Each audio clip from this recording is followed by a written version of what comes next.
When is all this change going to stop? It's never going to stop. What we need to do is get good at change. I'm going to automate this task in a workflow and this task in a workflow. But that is that race to the bottom. But if you look at a workflow and you think about the constraints rather than the tasks, how can you completely reshape the workflow? We're at this moment where your chance of being successful is as good as anyone else's, because there really isn't a benefit to seniority anymore. Everybody's back at the same baseline. All of these things were always true. Now it's crucial. It's the only thing.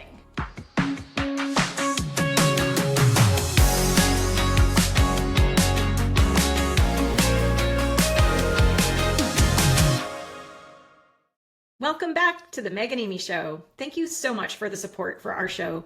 Please do like and subscribe and add comments. We would love to hear from you and what you'd like to see more of on the show. Welcome back to the Meg and Amy Show. Amy, you're home. Welcome back. Thank you so much. Back from Nashville, the Nash Trash. Wow.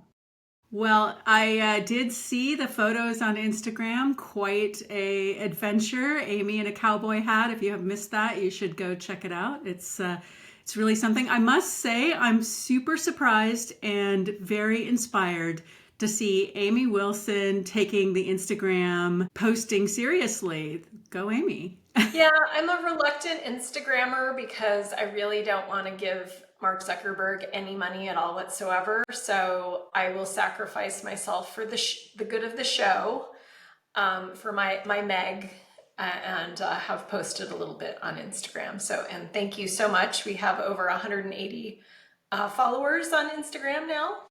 We are really getting somewhere with this whole thing. Actually, I did want to encourage, please share the podcast. Our LinkedIn is getting very close to 500 followers. And I think we're starting to feel like we're getting an audience to build. So if you know people who should be following the Meg and Amy Show or helping our conversation, please let us know and invite them. Yeah, and then on YouTube, we're over 120 subscribers, and we've posted over 200 videos on YouTube. So that includes clips and so on. I think it's also very important that we mention that none of this would have been possible without Madison working her genius behind the scenes.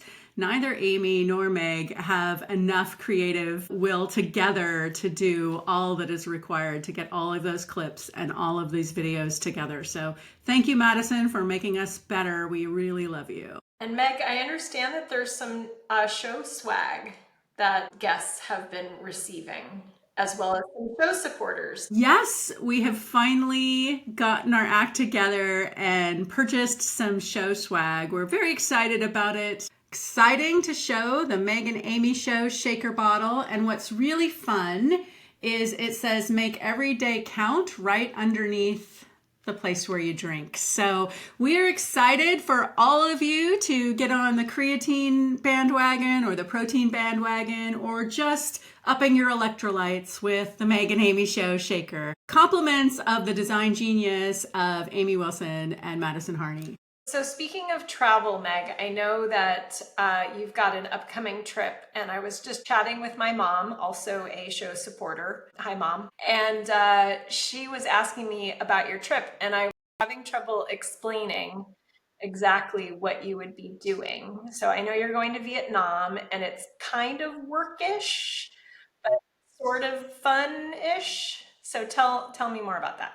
So one of my goals with the last couple years has been to do more travel in Asia. I haven't done much travel in Asia in general, so that's been kind of in my plan. And of course, I went to Cambodia, I went to India, I got to do a lot of really fun travel last year. And this year, I got the opportunity to do a Vietnam trip, and then I'm tacking on a Hong Kong trip. But the Vietnam trip is Jerry Crispin and Chris Haverla are hosting a HR delegation going to Vietnam to talk with business leaders and other industry people about what does it look like, what does work look like, what is the environment of talent development, talent growth, talent acquisition in Vietnam specifically. So I'm, of course, interested in this because of the shift that I see in how globalization is working.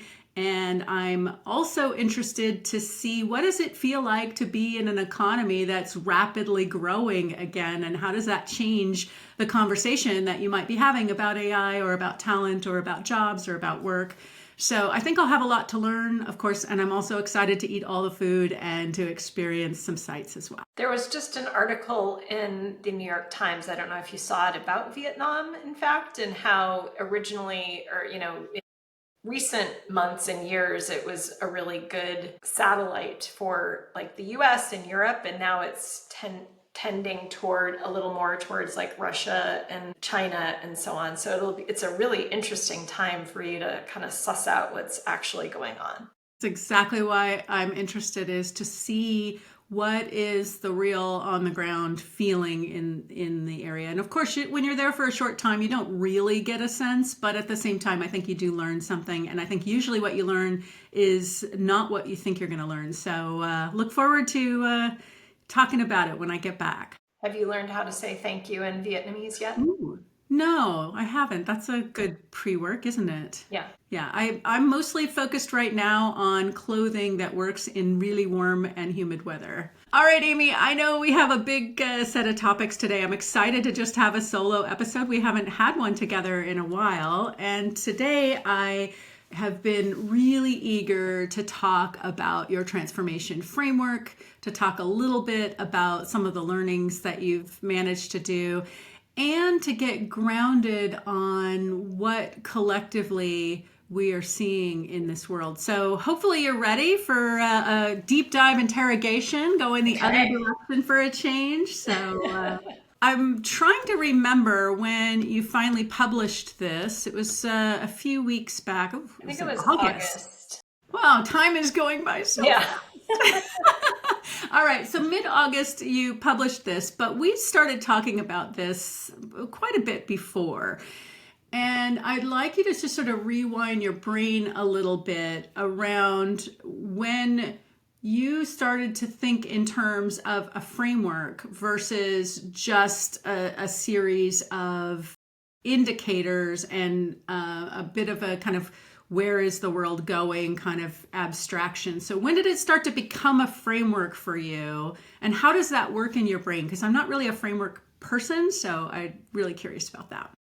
Well, of course, the whole level setting was being a product advisor to the company Rejig, the work intelligence platform company led by Siobhan Savage, which I started a little over a year ago. And so I learned a lot through that, which is really around being able to understand what work is really happening within an organization and down to the tasks and subtasks even. And then what roles are performing those tasks and where there's redundancies and inefficiencies and so on.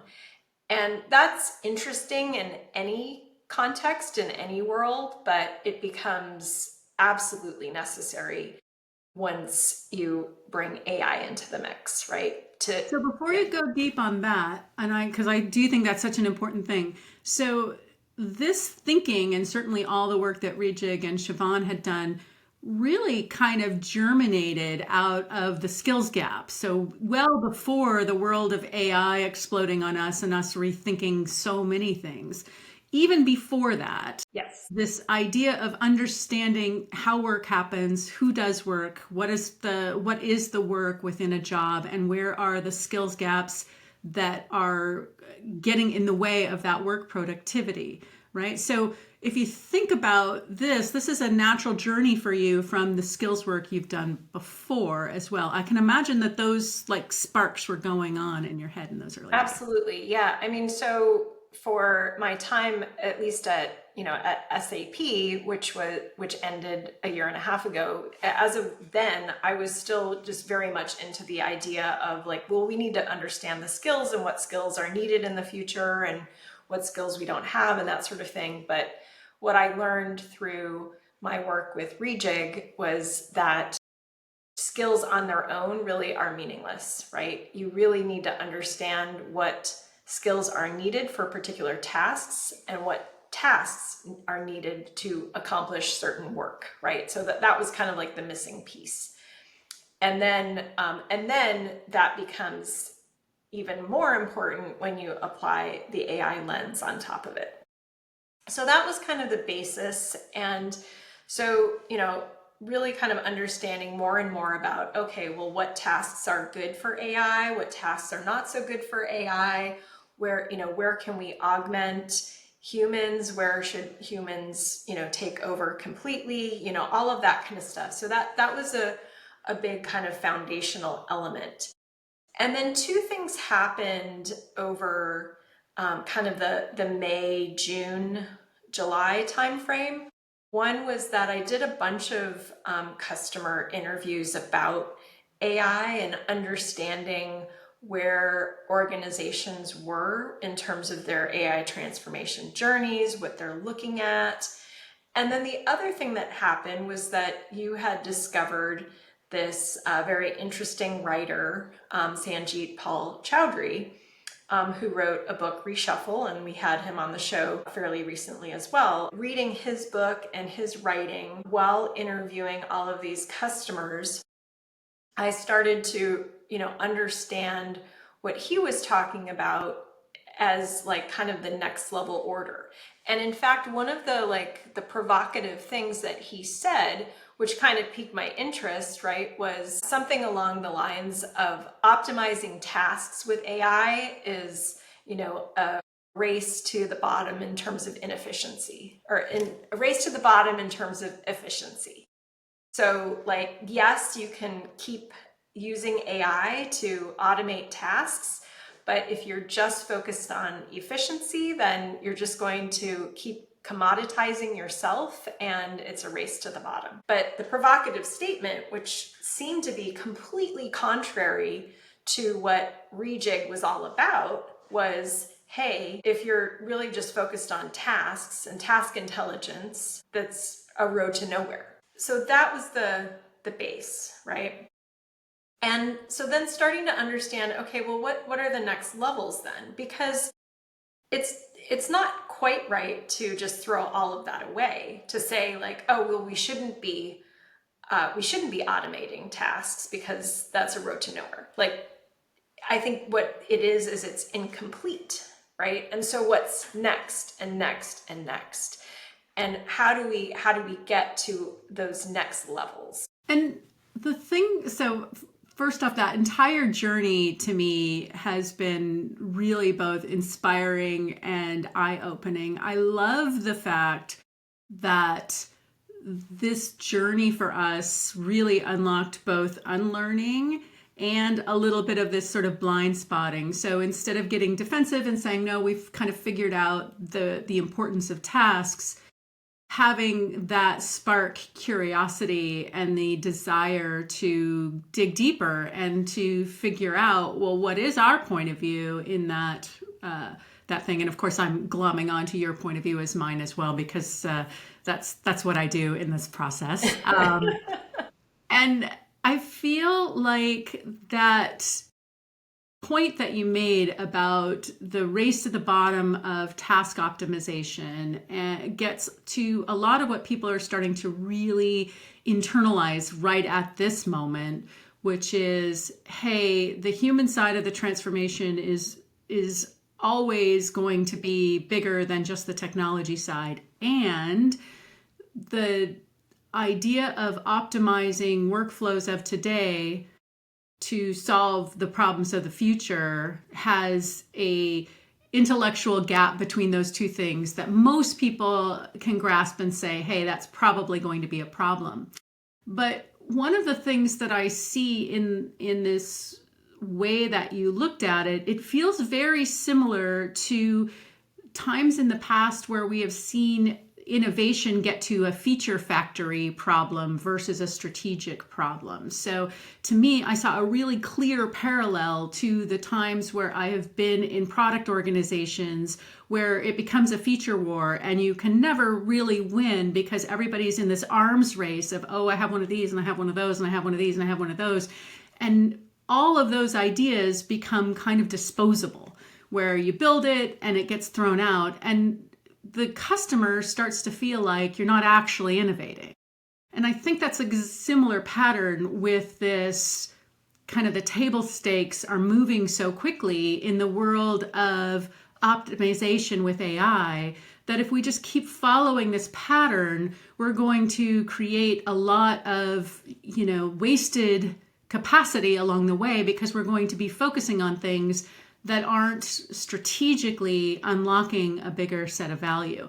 So this point that you're bringing about, hey, that there's levels to this model, I feel is bigger than just a traditional walk a stair step.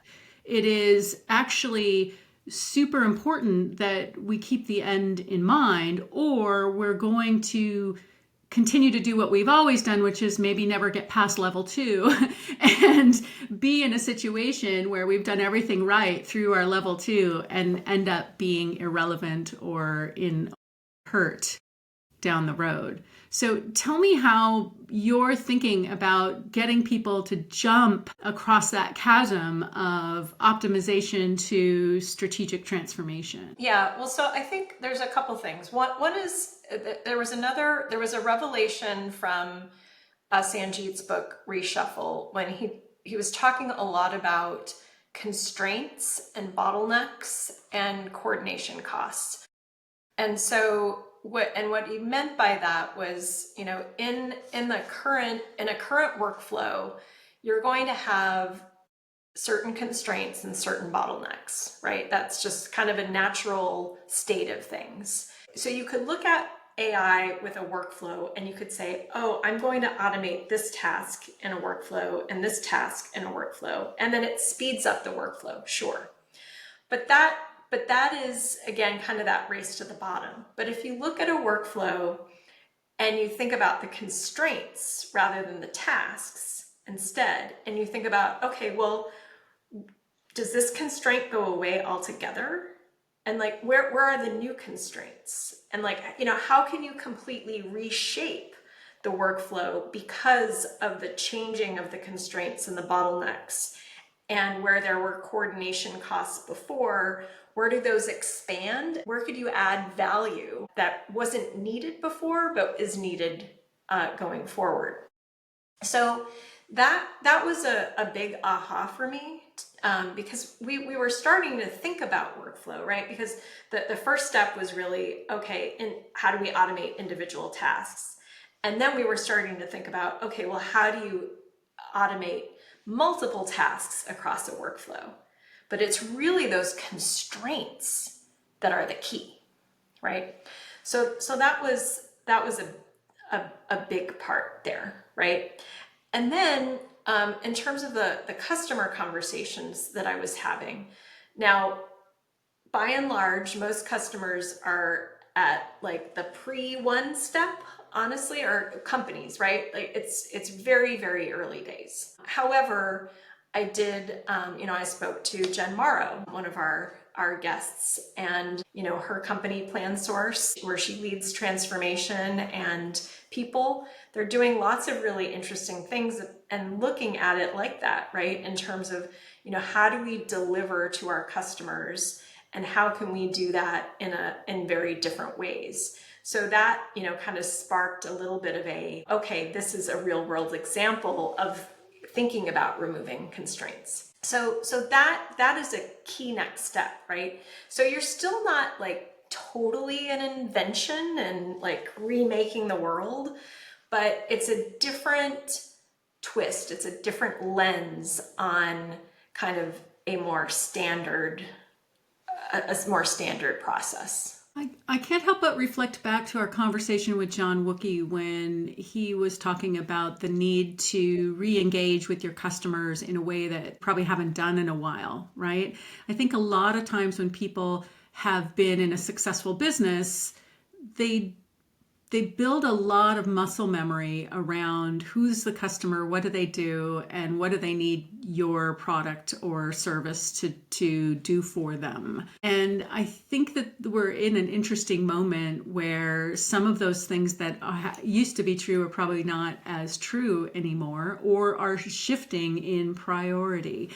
And so I think what you're uncovering in these conversations with customers is that there's a lot to learn in the in between spaces of how they're looking at their business and how they're looking at what the future might bring to their work. I'm curious if there is a kind of persona that you've seen of the type of person that is good at building that sort of level of first principles abstraction versus just being really good at optimizing the existing business.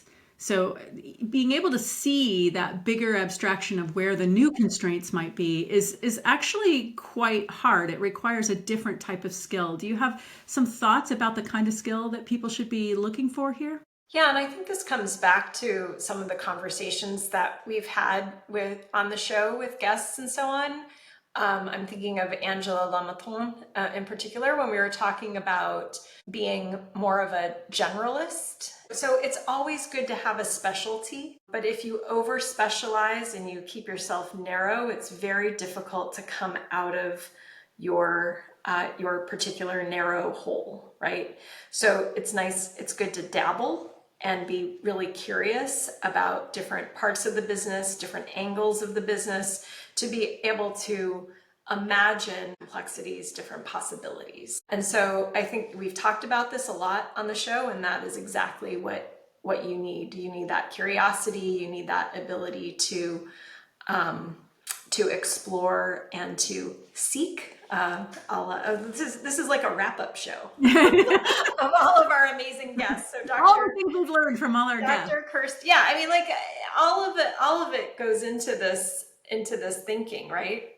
So well done on choosing the guests, Meg. Well, I think it's collaborative, but yes, I've been really, really pleased with the level of add to our thinking from every single guest we've had. So, yeah, but one of the other things that kind of appeared as thinking about how to approach this is that it's not going to be just one person at the top who figures this out, right? It really does need to be a collaborative process. And so thinking about like the tooling of the future that's really going to help organizations with this maturity curve is the ability to bring people in from different areas of the organization. Preferably each of them has their own curiosity and their own sense of what others are dealing with. That's going to help a lot, but to actually have different viewpoints and people collaborating on the invention, not just it being top-down mandates. And so the one thing that I would probably add now to this this maturity curve and kind of thinking about it is that grassroots experimentation that's needed as kind of an underlying piece. And so, we've talked a lot about how, top-down training programs to get people to use AI is really not all that useful. And in fact, like most of the grassroots experimentation probably is going to lead to nowhere. But as we saw in our interview with Yamini Rangan, CEO of HubSpot, it's really a very important step in terms of getting everyone's appetites wet, in terms of getting people to feel more personally comfortable with what's happening. Because if you say like, hey, we want to reimagine or invent a new workflow in this area and we want you to collaborate on it, with all of the fear and uncertainty that's going on out there, the first reaction people might have is like, oh God, am I going to lose my job if I participate in this? So you need people to feel comfortable with like what's possible, and you need them to be curious and to think bigger, right? And in terms of like, yeah, well, maybe I won't have this same job, but I can imagine myself doing something else, right?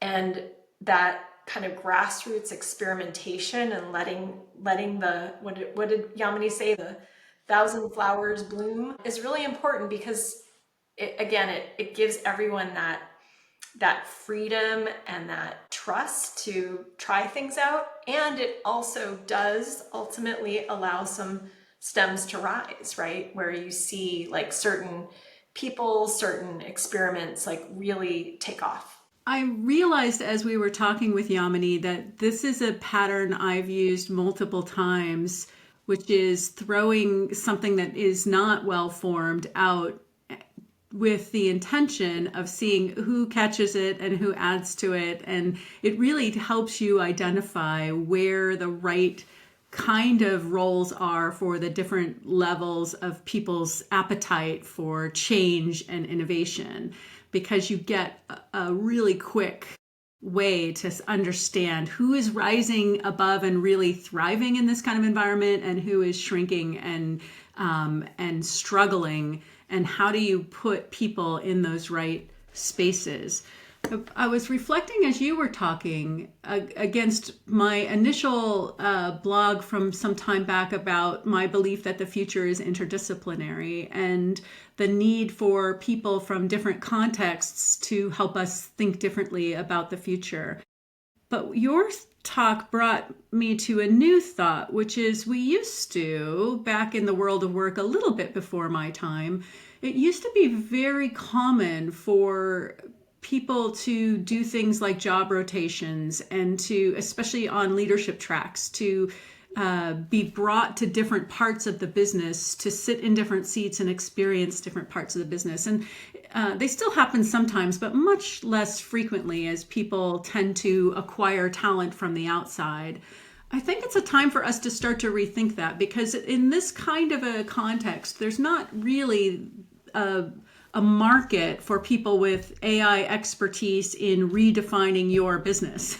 But what there are is a lot of people who are probably eager to look at the problem differently and to expand their own ability to contribute to that future. So what I love about your framework is it's really leaning on the collaboration of several as opposed to the genius of one. And I wonder if there's a way to kind of think about that and nudge that more structurally by encouraging people to sit in different seats as part of these types of transitions to help both foster culture, but also to build a little bit of a bias towards people that trying and stepping into new spaces is career beneficial. What are your thoughts on that? I love that. Yeah, I mean, we talked a little bit about with Yamini in terms of really being able to hire and identify and reward people that are catching that ball and running with it in terms of like AI curiosity and so on.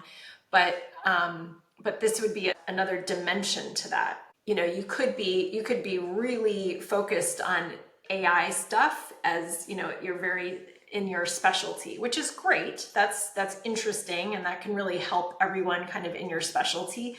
But as we've learned, that has a very low shelf life, right? Like you automate this one thing, you get everybody else to automate it, and that's great. And then 6 months later, nobody cares anymore because it's commoditized, right? If you can really be thinking about like people that are looking at multiple dimensions and how to apply AI to those, that's great. And maybe before you even get the AI part, you first have these training programs or these development programs or these kind of thought experiments that allow people to sit in different chairs.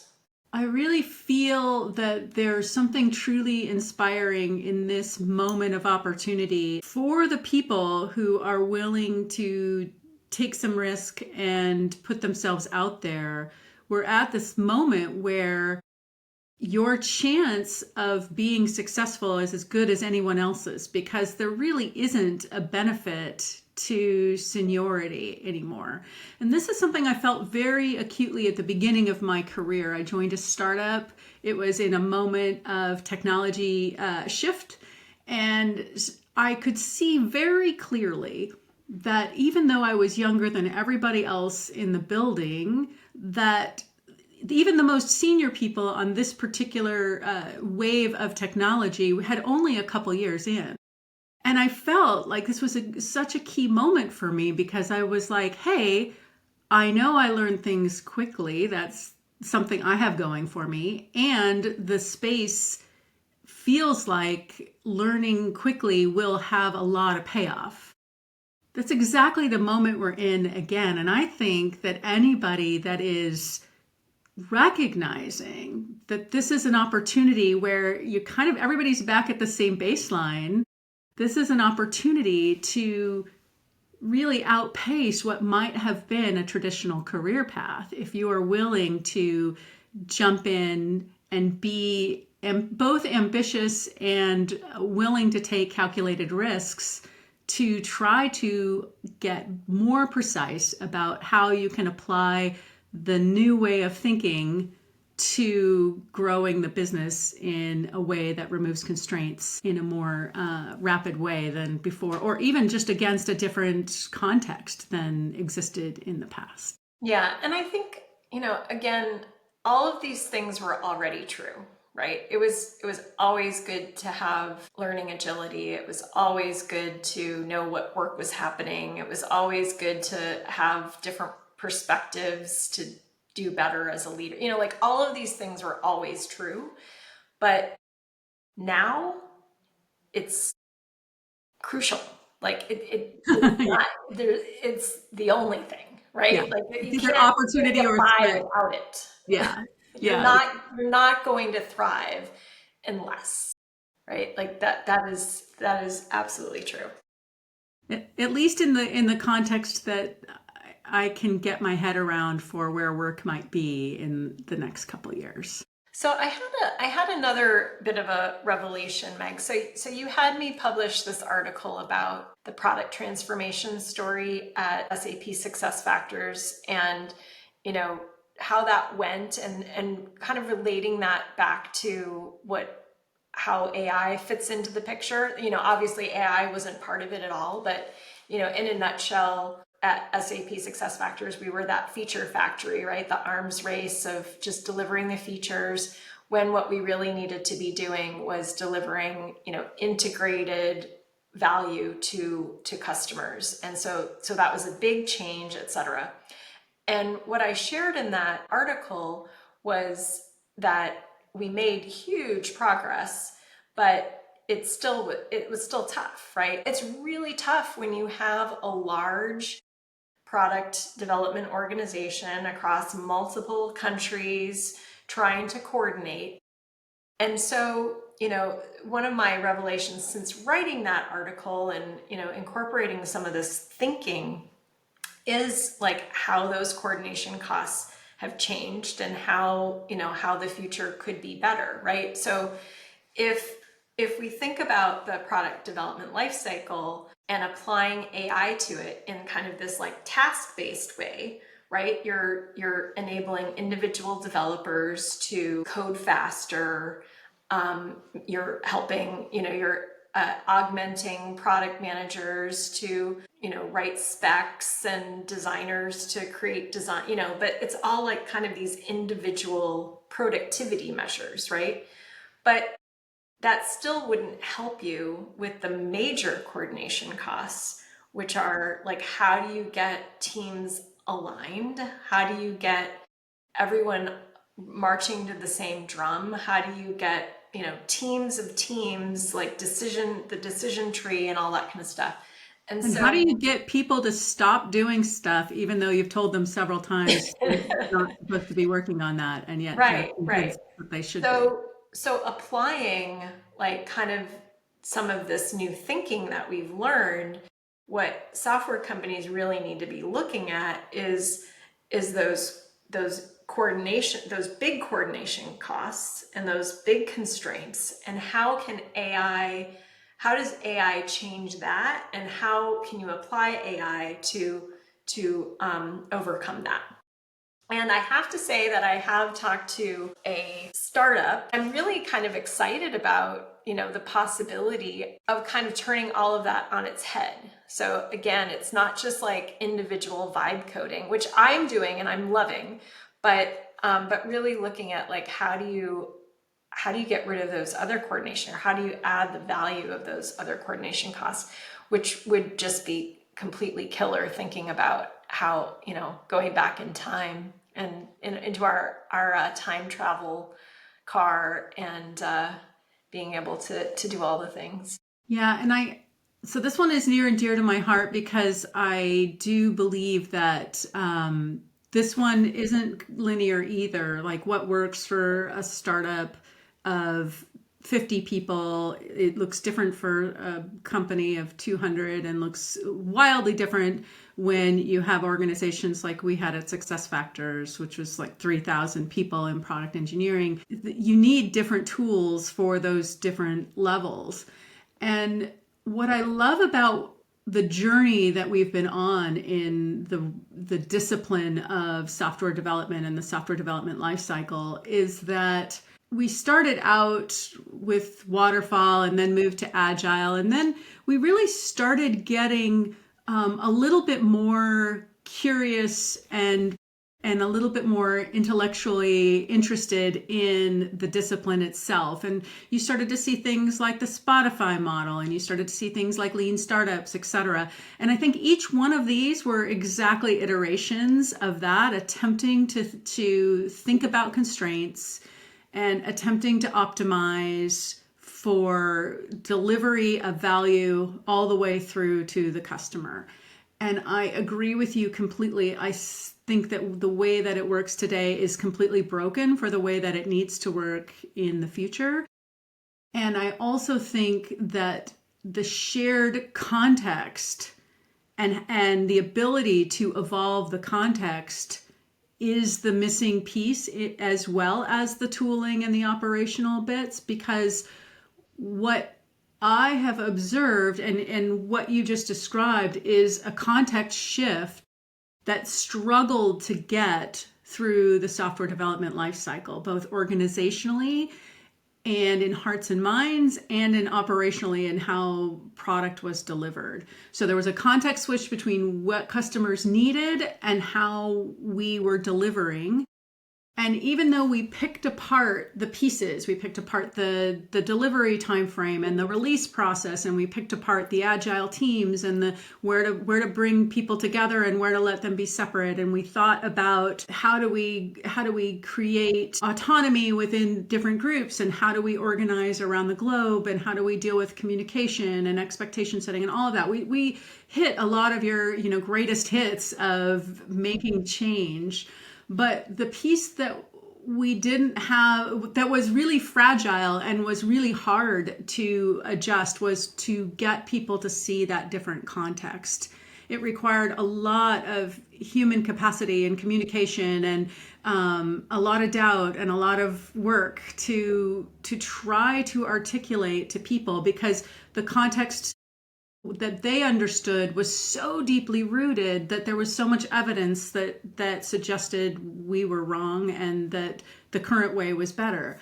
And so I really think whatever we do with the software development lifecycle, we need to figure out how to leverage this new opportunity to make a more agile context adjustment over time, so that as things evolve, the entire organization can benefit from that learning and that shift over time. Because otherwise, we're going to be in a situation where we optimize and then things change, and then we optimize and then things change. And I really think we're at a moment where AI can help us in letting that context also have some agility as we progress. I don't know how yet, but I really believe that that would be the missing piece to make this whole thing valuable. And I think as people are thinking through the tooling, this is the test, the eval test we need to put against those sort of tooling theories, is how do we speed up the agility of what is the business we're going after, what is the context, and where are those pathways to the new value creation that we're starting to observe that we want to capture. Yeah, I think that would be a really good addition to the maturity model too, right? Or at least, I mean, because there's the maturity model, and then there's kind of the like what is the software that enables the maturity transformation. I think that would be an interesting component. Yeah, I think you're captured in this sort of organizational reinvention, but I think again, Yeah. the piece that is, always top of mind for me is that this is going to be a looping process. It's not going to be we figure out the new organization model and then we're good. It's part of the change management, right? Because there's one thing of like, let's get a bunch of people in a room and like come up with some inventions and, and then that's great. But like, how do you actually get people to adopt the new workflow, to buy into the new concept, all of that kind of stuff is such a huge part of it. But allowing for kind of that like shared knowledge, like almost like maybe we just need to like put what are those like chips into people's That's right. That's right. or something. Yeah, That'd be cool. definitely. Yeah, a neuralink of some sort. But yeah, I really am. I'm both enthusiastic, but cautious on this particular topic because, again, I see everybody gets it. Everybody gets that like the future is unknowable and that there's a lot of change and that we need to figure out how to adapt. I see people recognizing that the human change management is the thing, right? I'm hearing a lot more of that. But again, I think the piece that I would like to see more of is the realization that culturally we need to be building this kind of change agility ongoing, and figuring out a way to make that less traumatic to the organization, right? I'll never forget the Amy Wilson standing up in front of a coffee corner, getting asked the question that was asked every single time, which is, when is it going to stop? When is the organization change going to stop? When is all this change going to stop? And I was so proud of you because you said, it's never going to stop. What we need to do is get good at change. And I just think, again, coming back to Amy calls it, we should all listen more. This is a moment where your point is even more true today than it ever was. So I'm really, really excited about this framework, but I'm also, I feel like there's a few pieces of unlock that we owe it to organizations to figure out so that it does not become so jarring and so emotionally fraught for all of the people that we need to come along on this journey. We want it to be a place of enthusiasm and thriving, not a place of fear and scarcity and anxiety all the time. And I really don't feel like there's enough tooling that we're providing to help people find that path. I do want to call out that I had posted this maturity framework, and we had lots of people weigh in and add comments, and so I really just so appreciate that. And of course, we'll put that a maturity model in the show notes, and we'd love to hear your thoughts on it. And we are in a constant learning mode, as you can tell. Seekers, man, we're seekers. So Meg is the ultimate sponge. I'm kind of sponge worthy, but not. Anyway, sponge. I'm wondering how many people. Adjacent. I was going to say, I don't think sponge-worthy is the word we should be using here for anybody that's Ashton's not going to be happy about that. Anyway,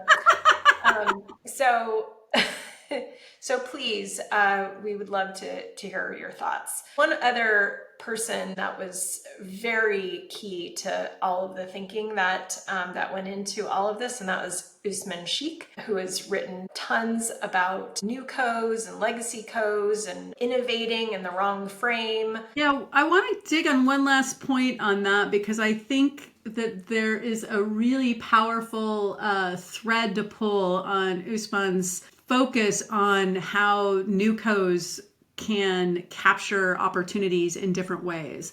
And he has two big points that I really love. And one is around architecture. And he means that in sort of the broadest definition of architecture, the architecture of the business and typically products within the business. But I also feel that I've noticed that both you and I spend probably a heavier proportion of our weight thinking about how do we help existing companies with transformation versus blank sheet of paper newco. And I think that's super interesting and probably unsurprising, because I feel that if we really do want everybody to thrive in work, then we have to figure it out from both angles. We have to figure out what are the brand new things and the brand new businesses that are deserving of growing and thriving as a blank sheet of paper, because there will be those. And then what is the path to help these great big storied institutions become and stay relevant against this threat of disruption and these new co's coming in and taking them down? And I'm just curious if you've spent any time, Amy, thinking about that, because for me, it feels very intentional, and I can kind of get my head around why that is. But I'm just curious, was it intentional on your side as well, or did that just sort of happen because those are the people you're talking to? Yeah, absolutely. I mean, so I would say, Usman was and as we discussed in our conversation with him, he's very focused on like how newcos are able to do things differently and what that looks like, and as a result, leaving the legacy co's behind. But because the thousands of customers that I've had over the years are those legacy co's, and those are the people that I've been talking, like I want, back to Yamini's episode, I want them to be promoted. I want them to be the heroes of their story. So what is the hero's journey when it comes to AI if you're at a legacy co? And that's really what I'm trying to lay out with this maturity model and with our show, right, is to provide that pathway. Now, of course, it's still very relevant if you're a leader at a legacy co and you decide, hey, I'm going to go out into the world and do something completely new with a blank sheet of paper. That, bow down to you. That's amazing. This is also a path for that. But the large majority are in a state where they've been a leader at a legacy co, and how are they going to be the hero of this story? And with that, how lucky are we to be able to talk about all of these nerdy topics with all of these amazing people and to ponder the future? I know. I could think of nothing I love more. Well, thank you, Amy, for walking us through your model, and I hope everybody gets a chance to read it. Should we head over to do some leadership cornering? Yeah, let's do it.